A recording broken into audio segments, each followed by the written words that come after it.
আছে কি মনে হয় যে ইন্ডিয়া আমাদের বন্ধু? কেমন বন্ধু? ইন্ডিয়া আমাদের হলো বন্ধু না, ইন্ডিয়া হলো আমাদের সৎ ভাই।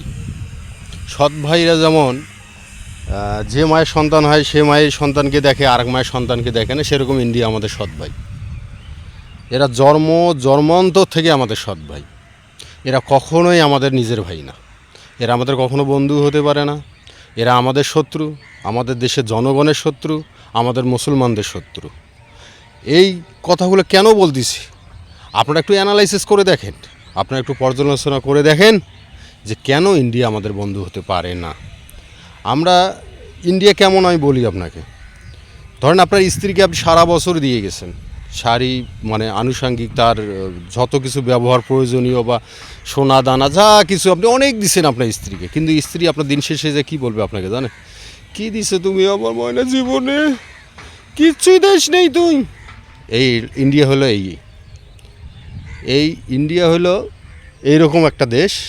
এই নারী যেমন মহিলারা গিরগিটির মতো রং সেন্স করে, ইন্ডিয়া হলো এরকম গিরগিটির মতো রং সেন্স করে।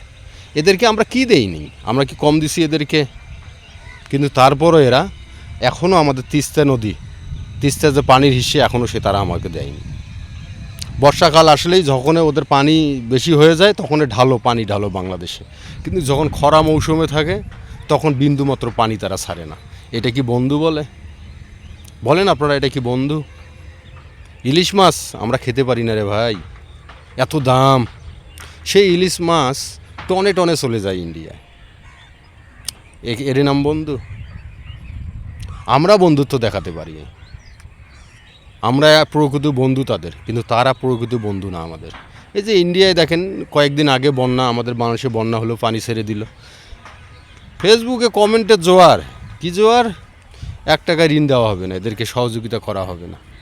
আরে বলদের বলদ, শালার শালা, তোদের টাকা দিয়ে আমরা কি করবো রে? আমরা কি অভাগা? আমাদের বাংলাদেশে কি টাকা নাই? আমরা কি তোদের কাছে ভিক্ষা করি রে যে দে মা 2টা টাকা? আরে আমাদের টাকা দেওয়া লাগবে না। তার চেয়ে এক কাজ করিস তোরা, ওই ইন্ডিয়ায় এখনও অনেক লোক ওই বাইরে যা বাথরুম করে, মানে বাড়িতে টয়লেট নাই, রেল স্টেশনের ধারে জঙ্গলে যা পায়খানা করে। এক কাজ করিস, তোদের যদি এতই টাকা থাকে ওদেরকে টয়লেট বানিয়ে দে। একটু আরাম করে হলেও তো টয়লেটে বসে হাঁটতে পারবে। নিজের দেশের চিন্তা কর, আমাদের দেশের চিন্তা করতে হবে না। তাহলেই তোরা ভালো থাকবি। ভালো থাক, এরপরে আরও অনেক কথা বলবো।